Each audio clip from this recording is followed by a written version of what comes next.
Now we're cutting the paper. Yep, in the center here. Yeah, in the center. All right, we're stapling the paper. So Eugene is going to raise the paper on the top for in the future, and after when we finish the installation, it has to come down on top of the flushing. So now we're going to cut the paper flush with the plywood. This is for coastal environment where we're protecting more the opening for air and water infiltration. All right, guys, let's cut the paper.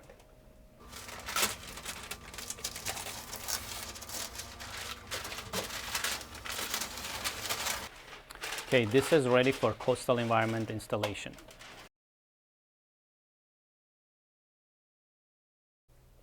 On a coastal environment, we install another piece of paper underneath the window. This will serve a few purposes.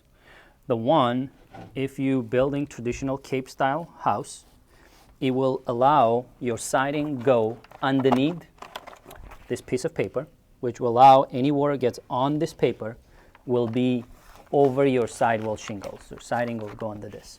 To do that, we need to, this side from this corner over, we need to pass this paper at least as much as your trim plus a few more inches. So in this scenario, we're just going to go flush to our template wall, okay? And then we'll go as much as the other side, okay? And then we will cut it.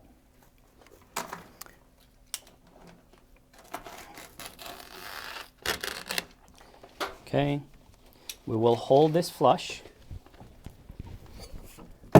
and then we can keep this a little bit down from the top of this so it doesn't interfere after our pen goes on top of this. Okay. So we're stapling only the top of the paper, so we have ability to lift it up when we doing our sidewall work. But we can tack a couple of later on, we'll put a couple of staples so the wind doesn't move too much, okay?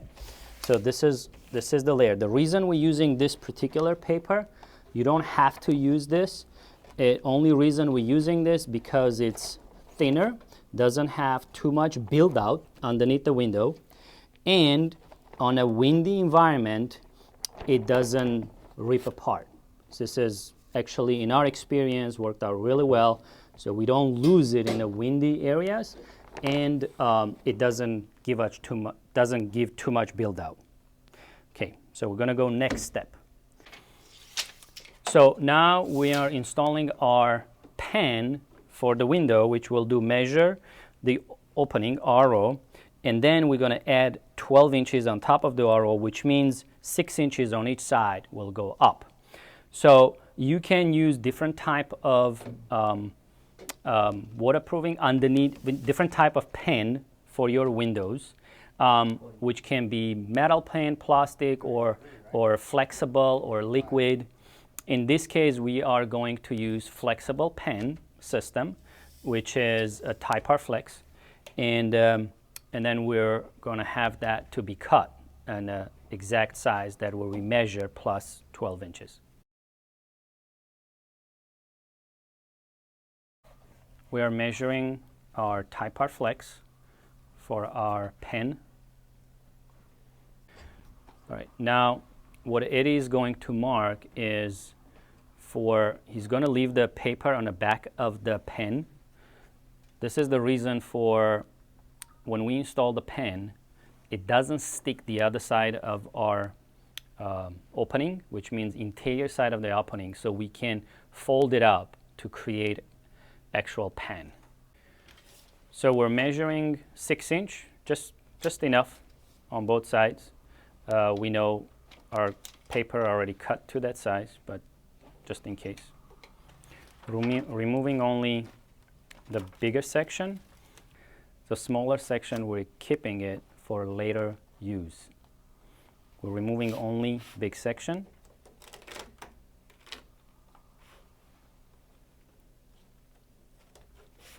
Making sure it's all tight, nice and sealed. If you have a tool, you can use it.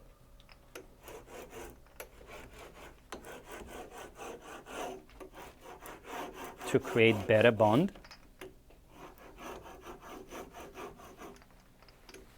Do not use any staples on the seal. Now we're bending over our paper that we installed earlier, creating nice tight corners.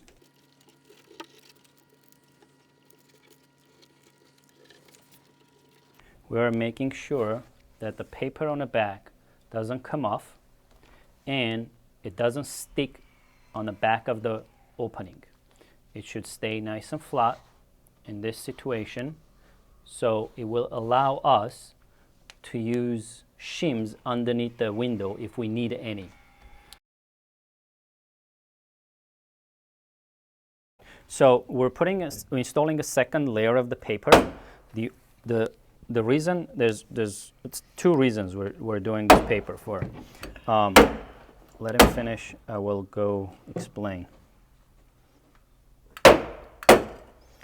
So we kept the paper 1/4 inch higher from our pan.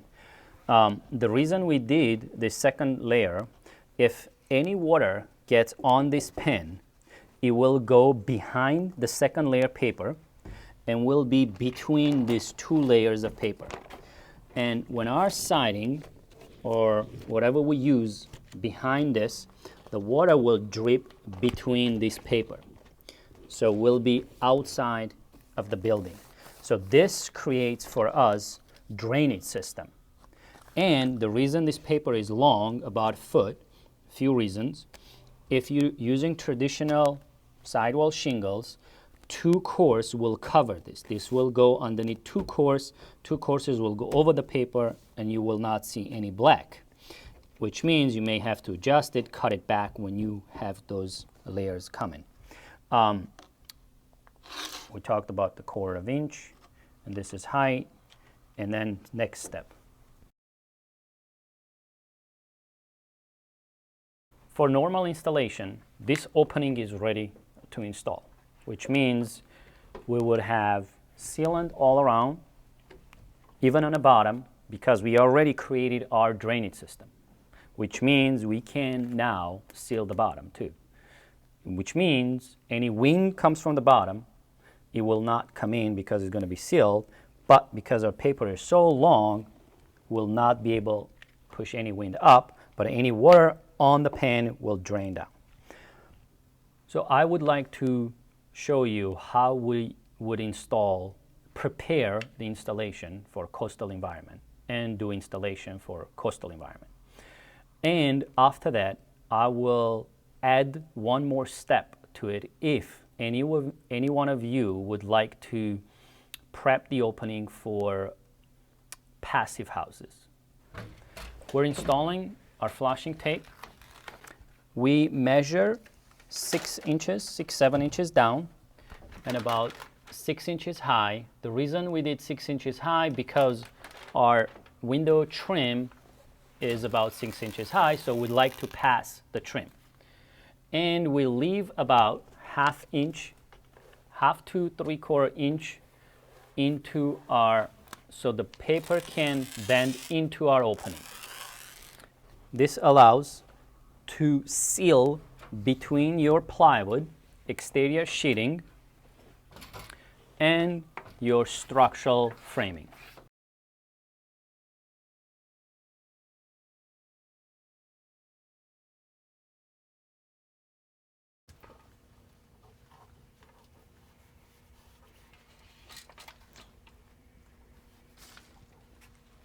The reason we extend the tape into the opening, because we would like to close the joint between the plywood and structural framing. This helps us to eliminate air infiltration and helps us to have more waterproofing against any condensation or any driven rain comes in. Now we are going to try to put the head case. Lot of areas you don't have to put it in a head and a trim the piece on the top, but again, in a coastal environment, because we have driven wind and rain, we would like to put another flashing on top to eliminate some more of air and water infiltration. Again, we don't have to do this, but we're extra cautious and we would like to be really careful how far we go with our flashing. There is cost to it. We have to be careful about that. And if we can afford it, we'd like to install that top flashing. The head flashing, we measure about 6 inches at this time. Again, the reason we measure 6 inches because our head case, the trim, the top of our window, is about 5.5 inches. We would like to pass at least another inch, half inch, or up to 1.5 inches. The reason we do that, when we install our drip cap on top of our trim, we would like to have that drip cap to be nailed into that flashing. The reason is that because our drip cap, it can create condensation behind the drip cap, and we would like to have tape behind it. And then the paper will come over the drip cap. But right now we will install this paper.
This preparation for this opening is ready for window installation for our coastal environment. But we're going to take one extra step for passive houses. If you are working with the passive houses, or if you like to get better rating for air infiltration around your windows. So we are going to install one more flashing inside the opening. Will give us two things. One, like I said, air filtration. The second one, if you decide to do one more sealant interior part of your opening between your window and the frame, that flashing will help you to get that bond, create that bond from exterior, between the exterior and interior portion of your opening, which will pass all the way in.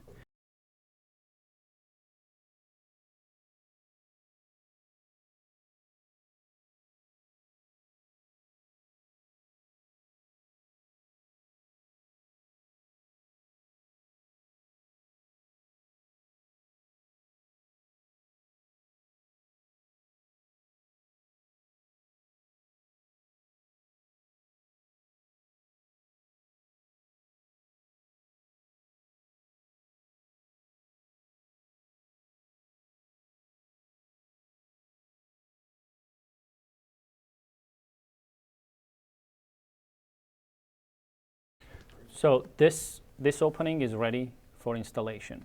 This we call complete. So next step is we are going to show where we put our sealant and what kind of sealant we use. For sealant preferences, again, this will be up to your environment and up to your state or building codes. What type of sealant is recommended or required for specific environment or specific town or state. There's very important that you choose exterior grade high performance sealant for behind your flange or your trim. In this case, we have our window already trimmed, casing on it. So we are going to use behind the casing. And I will show you that. How do we do that? There's two ways to do. Most of manufacturers, they don't like seal on the bottom of the windows because they want a drainage. But in our case, we already create the drainage system right here. So we will seal all four sides. For the bottom, because our seal detail is very small, we will not put the seal on the bottom. We'll put only 3 sides, and then later on, we'll add the sealant on the bottom. So make sure that your window, when it comes off the package, there's no damages on it. There's no scratches. There's everything the way you ordered. There's installation clips. We can install it without raising. But if we raise it, before installing it, we can add second screw.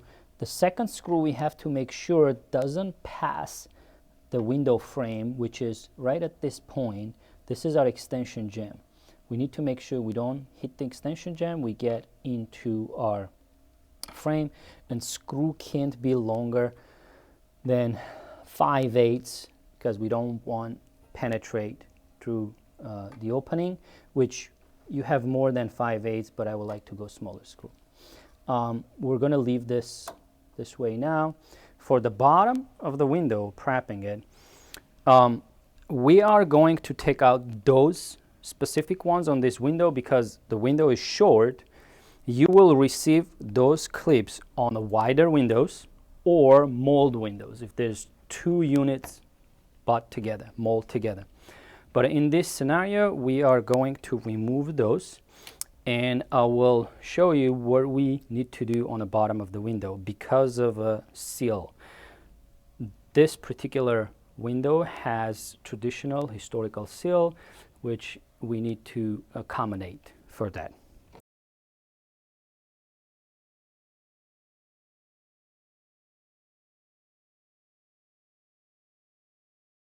So we took out those straps. So what do we do?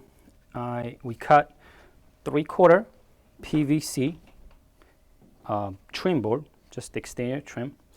We touch the bottom of the window. The reason we do that because this detail in here. So we add this portion so we have a better surface, more surface on the bottom of the window. So when we, if our seal is not, let's say, level, and we need a shim, this is what we can do, and then it's better way for foam insulation and prepping. But some contractors, they don't like this way. That's okay. You can use blocks, which is, those are the blocks. We apply those blocks on each corner, 2 of them. So those can be applied to 1 on each corner, and that way you can keep your straps if it's wider window or mold windows. Right, we'll attach those.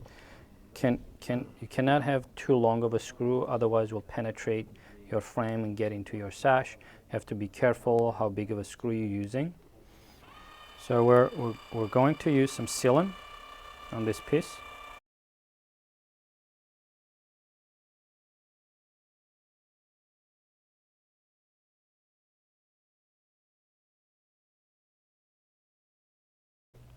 when it comes from manufacturing, most of the time you will see those blocks.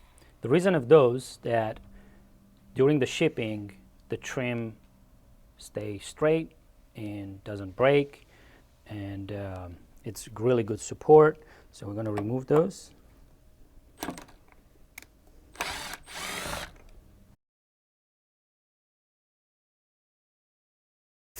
Couple of good parts about this exterior trim, what I really like about. There's first thing is the routing, the trim. I think it's very important on any application, even a cloth application, that when you're installing your trim, you route it, because what happens, even if you have clips, you see how flush it is? It doesn't hold your trim away from your plywood. It actually goes very tight. And next thing I like about this trim system, because it's been finished, painted all 6 sides with NORCOAT processing system. And even when they put even in the areas where they butt to each other, and they used silicone to put together with all the joint, even in the window, and then 2 trims together. In this case, the way they finish this trim, you don't have to worry about moisture getting into it. You don't have to worry about any water getting into it. So it has a lot longer life in this situation. So in any application, even if it's cloth, I would highly recommend your wood trim to be pre-finished ahead of time, or primed, at least the back of the trim.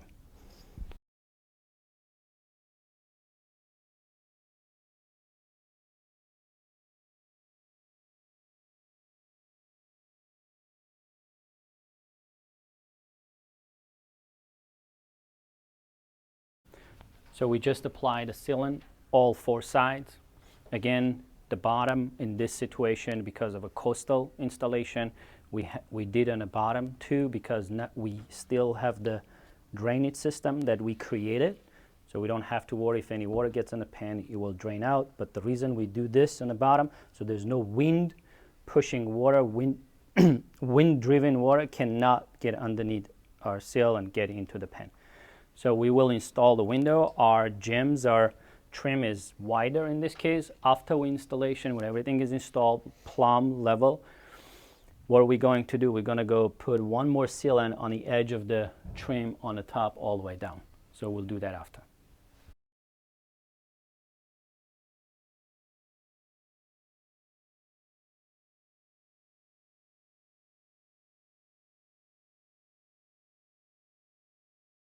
Our window is in. It's nice and tight to our plywood sheeting on both sides. This is pre-finished product. That's why we're using the clips. So we're not using any fastener on the trim. We don't have anything. Nice and clean.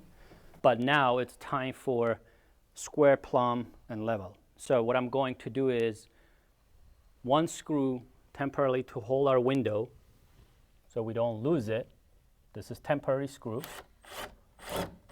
Okay, let's go between the studs, that's fine. So the first thing we do, we have to make sure our window is centered with our framing. Like right now, we purposely made sure that it's not centered. We can show that. So what we can do, we move our window center. We can use tape to measure. Can use shim or block, anything you like. Usually we check on the bottom of the window, interior portion, because we still need to move our top. So a little bit more, it's great. Our next step is to level the bottom. So when we're leveling the bottom, I know it's a custom. We usually go with the extension gem to level, but it's important to understand that entire frame has to be framed. Most importantly, where the sashes are closing, which is those are the areas where you want mostly to be square, level, and plumb. I do understand that a lot of contractors would like to go outside of it, but if we're looking from inside, it's important to check interior portion of it. But one more thing we're going to do it, we're going to have our standard level. To check with our standard level, just double check. So many times your laser might be off because if you don't have better battery, if your battery is low, you may not have a better grip. So it's very great idea to double check your window level or plumb situation. You can, with double checking, you can use extension gem just in case. Our laser shows that that side has to go up. Our level shows same thing. We will use the shims for that side. You hold the window.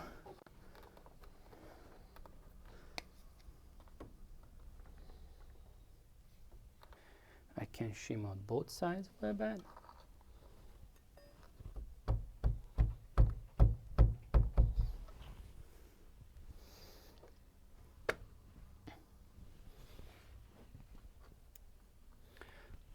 When you're shimming, we need to make sure our shims underneath our gems. It's very important because all the weight of the window goes on our ends.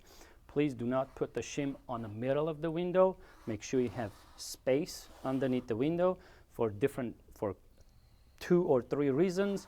One reason, if any way on the long run, if the weight of the building goes down and it pushes the jack and the king down and you have bow on the sill, you have enough room to take that bow.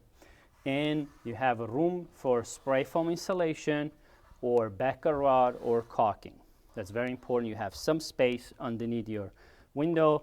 I recommend shim on both sides if you have enough room on height. In this case, we do have enough room, so we can shim on both sides of our window. So I would like to mention a couple of things. Important to use composite shims. Again, so I would like to mention a couple of things. Important to use composite shims.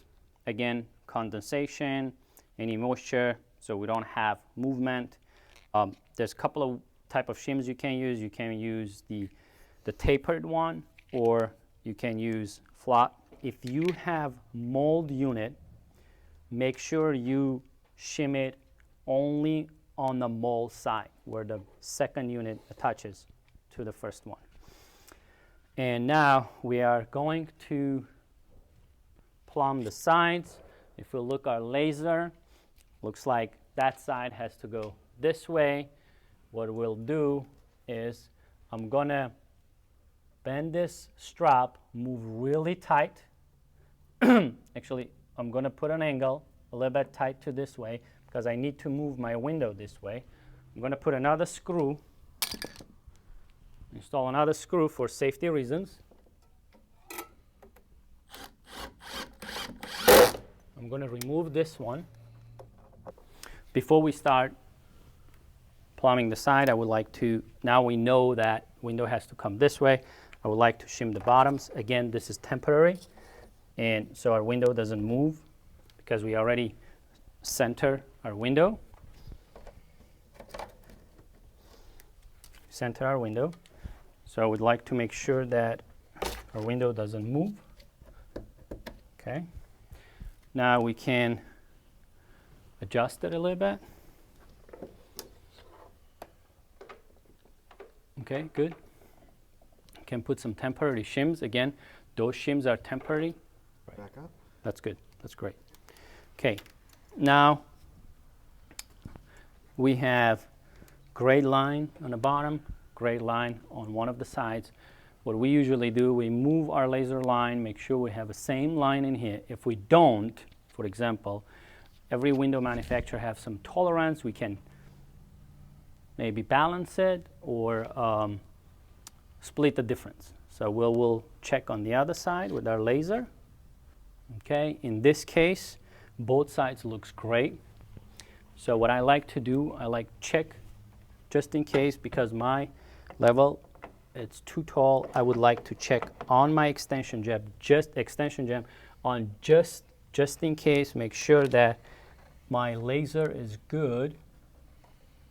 Okay, this is great. So what I like to do, I like to go around and check outside, make sure it's level on outside.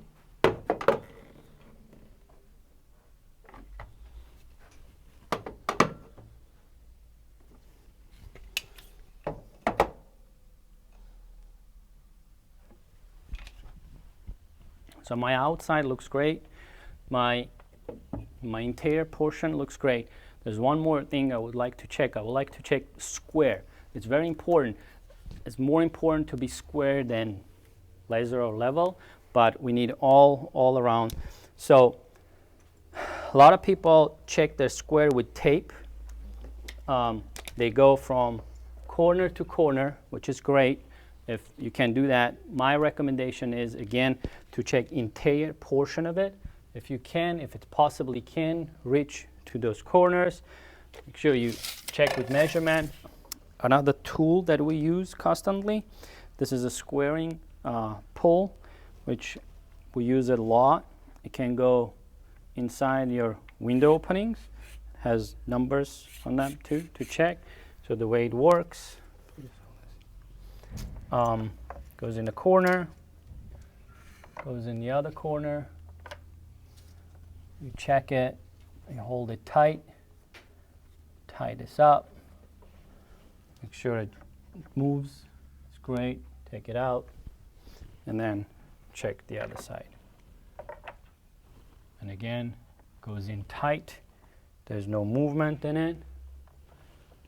Looks great. Double check. Make sure your pull didn't move. Great. Nice tight squeeze. My lines are great on both sides. Bottom looks great. I'm gonna double check, triple check one more time. It's great tight squeeze. I love it. Now it's time for shimming behind our straps and then bending the straps. And most important thing in this situation, double check outside. Make sure your window is still tight to your sheeting. It's very important that it goes tight to the plywood because you will lose some room here for your sheetrock or interior trim portion of it. It's important to make sure everything is tight to your plywood. So we're going to start the shimming. Let's remember, those are temporary shims, okay, to hold our window on a square, level, and plumb.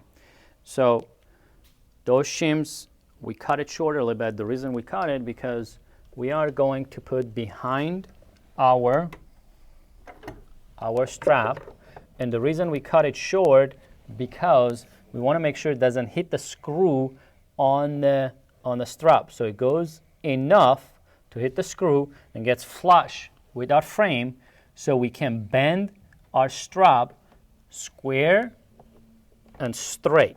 Okay. So this way we use a screw. The screw has to be minimum 1.5 inches penetrate into your framing. So this will be perfect sizing, and the screw will go right in there. Okay. The screw cannot go on angle. If you put the screw on angle, we'll pull way too tight this jam and we'll pull it out, it'll get your bolt. So the shim will not allow it, but the screw has to go straight. And then we'll do all 4 sides and the middle. So another way to check it, if your jams are not bowed, it's another way you can do it again, or with the tape, measuring tape, or with our squaring tool, you can check the bottom, make sure it's nice size, check the top. We'll check the top, make sure it's good, and then check the middle. If it's a little bit loose, then you know that you have to bring it in a little bit more. And keep your laser on so you know it has to come in a little bit on both sides, maybe a little bit here, a little bit there. Yeah. The window is installed properly shimmed behind each strap, really tight. So our strap comes out straight with the window, and then we use 2 screws to attach. You don't have to use 2 screws, but for us in very high wind area, we definitely use 2 screws. On the top we use 1 screw. So the next step is going to be we are going spray foam, but we are going to use low expandable. Very important, low expandable, for only designed for door windows. We don't want to use different ones, otherwise we'll push the jambs in. And then most important thing, we have to check our margins on the windows between sash and a jamb. On margins, make sure they are good. Another important part, check the operation. We're going to check all the operations on the windows. Make sure they operate properly, they lock properly, and then good to go. So I would like to show you one more thing for outside of the window. This is, again, it's about the window that has the casing applied already. If we had a flange window, it would have been different type of situation. We will have one more flashing over the flange, but because it's already cased window, what I like to do it, because on a real world, the plywood, there's imperfection, there may be staples sticking out or nails or anything. So in this situation, we're really tight, but in the field situation, it might be a little bit spacing and all that. What I like to do it, I would like to go 1 bit of sealant all the way around top and then side, and double check the bottom of the seal. Make sure the sealant on the seal, any squeezed out sealant underneath, we can clean that, and then do one more over it. That way we will call it complete. Again, don't forget that we have double layer here, okay? So we're not blocking underneath the window. We have access. If any water on the pan, it will drain out again. So we're going to do enough, just enough to close the gap so no air or water can get through behind the trim, and then we will tool it. Tool is 2 ways. We have a special tool for the sealant. It's a really good one. You can do, goes this way, or you can do traditional way, the finger in, and this way. This will close any access between, so you're safe from here. So I'm going to just do the spray foam. Again, you limit it. You don't go all the way tight to your casing. You do enough. Usually this will be done by installation contractor, but if you're installing the window and you have to trim it and finish it, that's what you can do. Do it enough.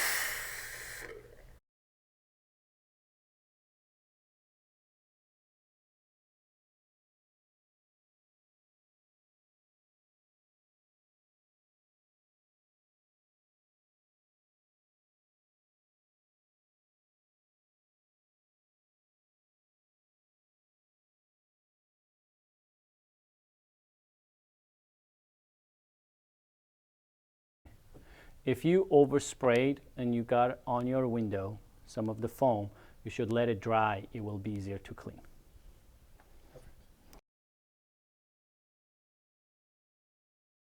So when our spray foam is dried out, this is for passive houses. We go another extra step. Again, we don't have to do it on a standard installation. We do baccarat and caulking interior portion of the window, which means do our baccarat. We can use different size baccarat. This is a 5/8, and we have a 1/2 inch. Give me plastic, something Shim. And this is a 1/2 inch, so we can use one or the other. It's important part is that you use plastic tool or knife or shim, because you don't want to damage the baccarat. When you damage the baccarat, it will release some gas and it will damage your caulking. So when you putting your baccarat, make sure you use plastic shim or plastic tooling, so your baccarat goes in enough so you can do at least 1/4 inch caulking on top of your baccarat. It will be sealed between your your framing, and your window. So this way you have 1, 2, 3 type of protection from outside into inside of your house. And that will go all around 4 sides. The baccarat is completed. It's in the place. Now we're going ahead and then we're going to do our caulking, and after that I'm going to show you how we deal with the pen part.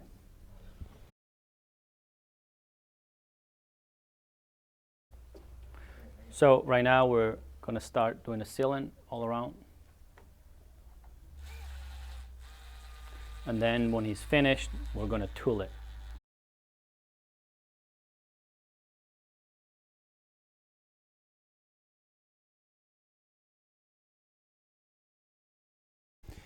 So the sealant is already done. This is, again, I want to mention this one more time. This is an extra step we take on a coastal environment. I would say more passive houses. Now this is one of the most important part of our installation, that we have to bend flex pen to become real pen. So the corners are important. That we'll start with the corners. We'll push in right here to create this 45 corner right there. And then we'll push all the way under the window. And then we make sure we do the same thing on the other side. Okay. Now, this is a real pen. So, because drywallers, well, we shouldn't mention names at this point, but some of our subs that may damage this, because very delicate, what we do, we cut a 2-inch wide, same size as our old plywood, and we'll apply this here. And we make sure that our screws get into the wood, not a pan. That's why we go longer, so we use on the bottom. Behind you. Yep. Have to be careful we don't damage our pen. Just enough to hold it there. So now this is safe.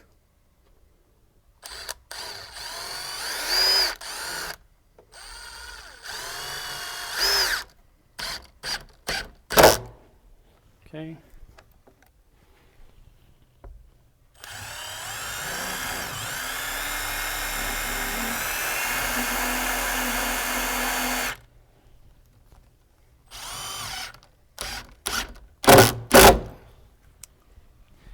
So this piece of plywood will stay here indefinite, because if the sheetrock comes to it and then you have a piece of trim on it, this becomes a nailer. So it doesn't have to be removed from its own space, and this completes our installation.